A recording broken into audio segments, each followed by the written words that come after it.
छत्रपति शिवाजी के पोते छत्रपति शाहू वहां खबर पे गए थे। महाराष्ट्र का मुख्यमंत्री बोलता है, इस तरह का बयान उसके वजीर देते हैं कि वो निकाल देंगे। अच्छा, जो 300 साल पहले हुआ तुम अब मुझसे पूछ रहे हो, नहीं तुम बोलो मैं बोलूं तो फिर पुष्पमित्रा संघा कौन है? तुम्हारे डैडी है उन्होंने। अरे मुल्क में बेरोजगारी है, पीने का पानी नहीं है, लोग बीमार पड़ रहे हैं, फैक्ट्रियां बंद हो रही हैं, चीन भारत की जमीन पे कब्जा करके बैठा है। मगर नहीं, 300 साल पुरानी बात करे तो सब चले जाता। और जब मौर्य तुम्हारे बारे में कलम लिखेगा ना तो कहेगा कि तुमसे बड़ा कोई जालिम नहीं था। और आरएसएस बोल रही नहीं नहीं नहीं, हम ये तशद्दुद सही नहीं है। अच्छा, पीछे से पूरा करना और आके बोला ने पानी डाल देते हम। अब कोई बोल रहा है कि इनकी खबर तोड़ देंगे, कोई बोल रहा है हम ये कर देंगे।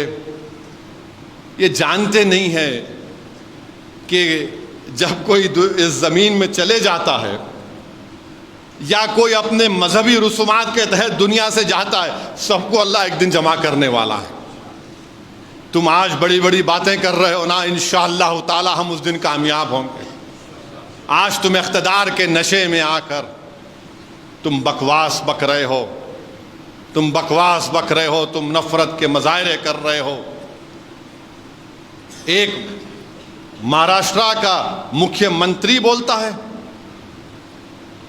इस तरह का बयान उसके वजीर देते हैं कि वो निकाल देंगे। और फिर जब गड़बड़ होती है बोलते नहीं नहीं वो पिक्चर की वजह से गड़बड़ हुई। अच्छा, पिक्चर की वजह से गड़बड़ हुई? तुम क्या कर रहे थे? तुम्हारा ही शहर है ना वो नागपुर। और क्या किया इन्होंने? कुरान करीम की आयतें जिस चादर मुबारक पर जला दिया। दोपहर में जाकर कंप्लेन दिया गया कि एक्शन लो। और जाहिर है बाद में तशद्दुद हुआ, हम उसकी मजम्मत करते हैं, कंडेम करते हैं। मगर आप बोल रहे पिक्चर की वजह से हुआ। अच्छा, पिक्चर की वजह से हो रहा है सब। और आप क्या कर रहे हैं? हाथों में मेहंदी लगी हुई है आपकी, आप हुकूमत आपकी, पुलिस आपकी, इंटेलिजेंस फेलियर आपका। क्यों कर रहे हैं सब ये? अरे लॉ एंड ऑर्डर अगर पैदा हो रहा है तो तुम्हारी वजह से हो रहा है। तुम्हारे जो लोग आज वजीर बने बैठे हैं वो मुसलमानों के खिलाफ गंदगी, बकवास और जहर को फैलाकर मंत्री बन चुके हैं। उनको कुछ नहीं कर रहे हैं। ने खबर को निकाल देंगे, उसको निकाल देंगे, ये निकाल देंगे। अरे रूल ऑफ लॉ से चलेगा या तुम्हारी मनमानी से चलेगा? बताओ हमको। बोल दो कि इस देश में कानून नहीं है, जिसकी लाठी उसकी बैठ चलेगा क्या? फिर रूल ऑफ लॉ कहां है? फिर आइन से चलेगा, संविधान से चलेगा या तुम्हारे जोर पर चलेगा? भाई मेरी पसंद कोई हो सकती है, तुम्हारी पसंद नहीं होगी तो क्या मतलब? जरूरी नहीं ना कि सबकी एक पसंद हो जाए। मेरे को काला पसंद तो तुम क्या करोगे? नहीं मेरे गोरा नहीं, मेरे को नहीं पसंद गोरा, मेरे को मुझे सफेद पसंद, तुम बोलेगे नहीं काले नहीं होगा। और फिर एक हैरत अंगेज बात यह है कि उस बादशाह के बारे में जो लोग बात कर रहे हैं ना, छत्रपति शिवाजी के पोते छत्रपति शाहू वहां खबर पे गए थे। ये मैं नहीं बोल रहा हूं, आज से 2 दिन पुराना इंडियन एक्सप्रेस का अखबार है, जीशान शेख के नाम से डालो हजरत गूगल में, बेकार चीजें देखते आप लोग। उस आर्टिकल में लिखा कि छत्रपति शिवाजी के बेटे वो खबर पे गए। अब क्या बोलेंगे उनको आप? क्या बोलेंगे उनको आप? अच्छा, फिर उससे हटके गांधी ने क्या कहा था 1931 में इस बादशाह के बारे में? पेम्ब्रुक कॉलेज है बर्तानिया में, नवंबर 1931 को गांधी ने क्या कहा था, पढ़ लो तुम जरा। फिर दिसंबर 1931 को गांधी ने क्या कहा था राउंड टेबल कॉन्फ्रेंस में इस मुगल बादशाह के बारे में? वो मेरे अब्बा नहीं है, देख लो। फिर उसके बाद यंग इंडिया महात्मा गांधी का जर्नल था, जुलाई 21 1920 में गांधी ने क्या लिखा, पढ़ लो तुम।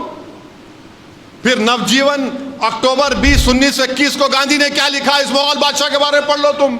और यह भी पढ़ लो जब किसी ने गांधी को खत लिखकर कहा कि इस बादशाह ने एक मंदिर को तोड़ के मस्जिद बनाया, तो गांधी ने कहा कि यह इंटॉलरेंस है, इससे हमको बचना है, ये गलत है। गांधी ने यह भी कहा, मैं भी गांधी से डिसएग्री करता हूं, मैं बहुत से गांधी के चीजों से उसकी मुखालिफत करता हूं, तो क्या मैं बोल दूं, जाके तोड़ दूं? अरे तुम तोड़ने के लिए आए या जोड़ने के लिए आए, बता हमको।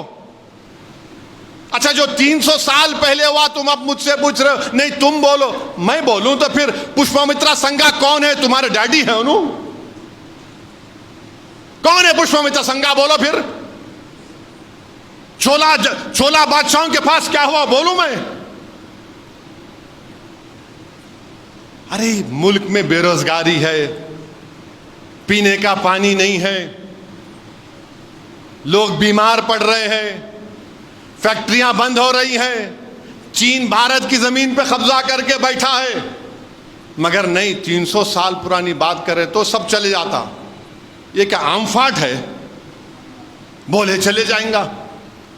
मेरे अजीज दोस्तों और बुजुर्गों, मैं एक ही बात कह रहा हूं, अपनी हिम्मतों को बुलंद रखिए, डरने और घबराने की जरूरत नहीं है।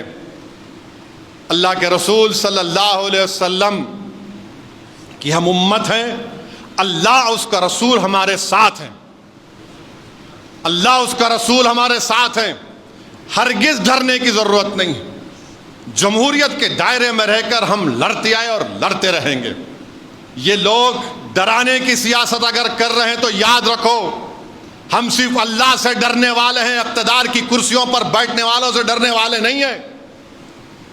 तुम आज है कल नहीं रहोगे इंशाअल्लाह ताला, तुम जाओगे इंशाअल्लाह ताला, तुम गुमनामियों के वादियों में गुम हो जाओगे, याद रखो।